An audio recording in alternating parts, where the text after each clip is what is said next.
The 4 backtesting rules behind winning in trading. Every single trader should know these 4 rules because they form the backbone of what profitable trading is built on. They're also the exact same rules I've used to validate and scale my own automated trading portfolio, and these were the results the previous month where I did around 18%. Now these techniques have also helped me push serious size and find profitable strategies in all markets, futures, equities, and even crypto. Now I didn't come up with these techniques or invent them. They're actually from firms like Renaissance Technologies that use these exact same principles just with billion-dollar budgets and a lot smarter people. If you're wondering who this is Jim Simons. He was the creator of Renaissance Technologies, which was the highest performing quant fund ever. Now, while they might be doing a more complex version of these tests, the core concepts, they stay the exact same. For example, here's Susquehanna, which is one of the biggest quant firms, referring to the techniques I will show you in this exact video. Before, we have analysis that we've done in the past. We have, obviously databases that contain like history. We have models that contain information about how to price things.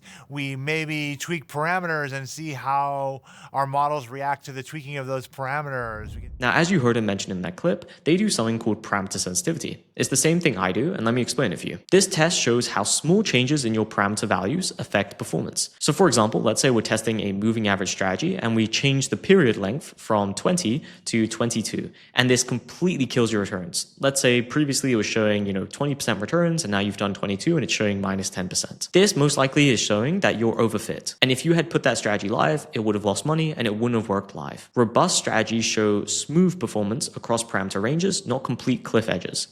For example, here is an example heat map. A heat map is just one of the ways to visualize a parameter sensitivity. There are a couple other ways, but probably heat map is the easiest for you to understand. On the left-hand side here, we're showing one parameter value that's ranging, and we have another parameter value here on this side. And on the legend, which is this kind of like infographic here, we're showing that the warmer, or like the more yellow the color, the higher the profitability, and the darker the color, the lower the profitability. So as we can see here, we have a nice cluster here where all of this is pretty much profitable. It's showing a nice range where all of this is quite profitable, and then it's slowly degrading to less profitability. And we can see on the other side of this profitability, it's basically not working at all, which is also kind of a good sign. Ideally, you want it to see like you have an optimum and then it's just slowly declining, and then obviously on the opposite side, you can have the minimum. And maybe if that wasn't clear, this is an example of what it looks like in practice. Let's say you're testing an RSI strategy. You try RSI 14, RSI 15, and RSI 16. On an overfit strategy, so a strategy we want to completely avoid, you would maybe get 50% return with RSI 14, and on RSI 15, we're getting minus 10%. And then on RSI 16, we're getting plus 5%. Overall, there's no cohesion there, and we're just most likely fitting to noise. Performance really shouldn't spike for just one magical number.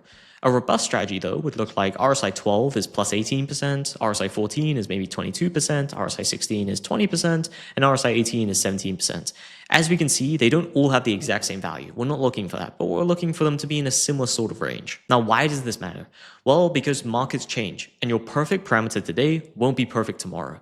If your strategy only works with one exact setting, it's not an edge, it's most likely a lucky accident in historical data. Parameter sensitivity reveals whether you have a real edge or just curve-fitted noise. This is probably one of my favorite tests, and I run this on absolutely everything because it is so important that you are not overfitting, and it can be hard to tell sometimes.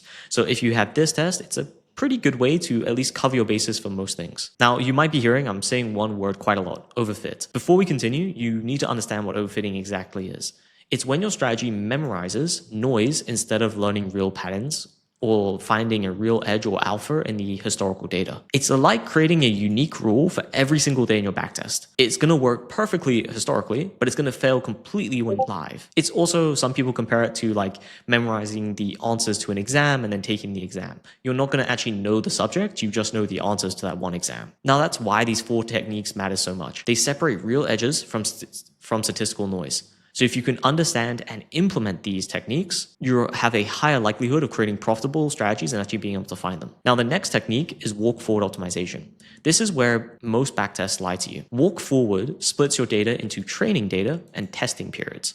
Then it rolls it forward through time. Here's kind of an infographic of how that works. So for example, we're doing 1 year of in sample. So this is the training data. Then we have 0.5 years of out of sample. Now it doesn't always have to be this exact same rolling period, meaning 1 year and then 0.5. It can be a lot of different types, but here's the general idea of how that's kind of rolling. And then as you can see, it kind of repeats itself. At each step, your strategy has never seen the testing data before it. Meaning if your strategy can't perform on the out of sample data, so the the data you haven't tested and optimized over, it won't work live, most likely. Most traders, though, optimize over all the data, and then they're surprised why it fails live. And it's basically that your strategy has memorized the test answers and doesn't actually understand the subject itself. And why is that? Well, because let's say I have 2 years of historical data. If I try every combination, I'm going to find something that works. Like if I tried 10 different moving averages, 20 different other indicators, I'm going to find something that looks kind of good historically. And we don't want to torture the data to find something that works. We want something that actually is real and actually has, some alpha or edge. And this is a great test for that. You ideally want to see consistency between your training and testing data. Now, keep in mind on the testing or the out of sample range, it is always going to be normally a lower performance than your training data. That's totally normal, but it shouldn't be completely different. Meaning, let's say on training, you're averaging like 10% a year, 20% a year. And on your out of sample data, you're getting minus 10%. That's completely different. But if you're on your out of sample, you're getting 7, 6, maybe 8. That's quite reasonable because out of sample data, you've never touched it before and you haven't trained over it. So it's a natural conclusion that you're going to have less performance over it because you haven't done any optimization. So if it works at all, that's still a really good sign. Now, if you actually want to implement this, because it can be somewhat difficult to do, and avoid the mistakes that 90% of traders are making with their backtesting, I'm running a really quick sale on the Backtesting Bootcamp, which walks you through this and many other parts of backtesting and systematic trading step by step, with also some real code examples that you don't need any coding experience for. More on that a bit later. Now, number 3 is stress testing. This throws the worst cases at your strategy. Most backtests look amazing because they're tested during normal conditions, but normal doesn't last forever. You want to see what happens during your strategy through the 2008 financial crisis. You want to see during 2020. You want to see during flash crashes. Maybe you want to increase the slippage, the amount of slippage you're getting on each individual trade, see how that affects performance. What if your slippage goes from 0.01% in your backtest to 0.1 or 1% to 10%, etc.? How does that sort of affect your strategy? You could also add execution delays. I don't hear many people talking about this, I think because a lot of people find it illogical, but it's actually a really good test, a stress test for your particular strategy. Here's one quick example. So let's say you changed your signal to execution time from instantly to 1 to 5 days. And here's just like a quick graph we made for one of the crypto momentum strategies, which I run. And you can see here on day 0, it's actually not the best performance. 1 day delay is actually performing a bit better. And that's also a really good sign. It means that our particular signal is lasting over a long enough time horizon that even if we have a bit of signal to delay for whatever reason, whether that be, there's an issue on our end, we can't execute that fast, or you manually miss it, whatever it is, you're still able to actually capture very good returns. Now, for example, let's say you changed your execution time. Let's say you're doing something lower time frame. Let's say you change it from instantly, so like 1 second, to 5 minutes later, and all of a sudden your strategy is completely unprofitable. That could be a bit worrying because there definitely can be things that cause delays in your execution. No execution is completely instant, and it is quite hard often to find something that's going to be completely instant execution. And I think because most people assume, when you just click market order, you're going to get instant execution. Well, yes, that can be true. When you scale a strategy, that's not always the case. Sometimes there is going to be delays in execution. And nevertheless, even if let's say, you take it live and you do have instant execution, I'm a lot more comfortable with a strategy that I know I can have some delay and I still will be profitable with this strategy than with a strategy that I have the pressure that I know if I don't execute this instantly, it's going to be completely unprofitable. That's a lot more stressful and it's not as robust. Now, how do you actually do this? Well, there's a couple different ways. You can manually stress your assumptions. So you can actually just add things to your backtest. For example, you could double your commissions. Very easy to do on a backtest and just see if the strategy survives. You could triple your slippage, another one that you can normally just configure quite easily. And then adding execution delays. Not every code or platform supports this, but sometimes you can do it using a bit of code. And ideally here, if your strategy still works, even if it performs a bit less than the optimal. Now next is Monte Carlo simulations. This is a reality check really no one wants to run. And it's because Monte Carlo simulations randomize your historical trade sequences thousands of times. Now, why does that actually matter and why would you even do this? Well, your backtest is just one possible path through history, which means during that strategy, you happened to take trades in a certain order that worked out nicely for that particular historical backtest. But what if those same trades happened in a different sequence? For example, this is like a Monte Carlo simulation. So as you can see, it looks like a huge mess, right? It looks like someone's just drawn a crayon all over this. But each one of these are equity curves that are going in a different sequence of your historical trades. So let's say I had 100 trades. I am basically taking that trade and moving it around. So the 99 trade is now the 22nd trade, etc. And it's all moving around, it's reshuffling. And what this reveals is your true risk range. Because when you actually take that strategy live, it doesn't have a set path that is going to happen.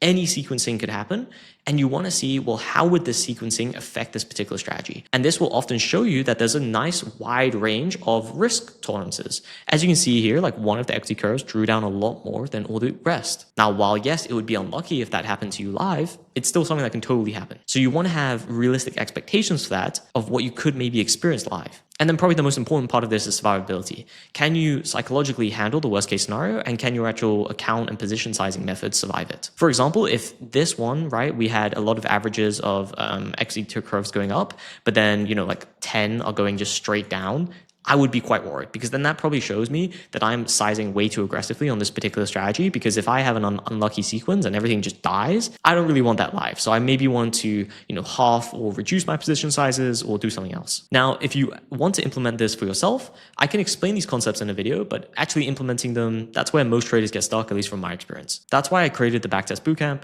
Inside, you'll get complete code templates for all backtesting techniques, and they're completely no code experience needed. We're going to give you all the information you need to get that code up and running. And then nowadays, even with some AI, you can learn to modify it quite quickly. You'll also get step-by-step walkthroughs for how to backtest properly, the full A to Z list of everything you should check. You'll also get practical strategy examples across futures, equities, and crypto. And you'll get examples for those in both backtesting and also automation. Additionally, for this weekend only, you get a 30-minute one-on-one call with me to review your strategies personally, or ask me any direct questions you need my help with. You can feel free to check out the website, which is linked in the description below. But if you're serious about building robust and profitable strategies, this is something I'd really recommend.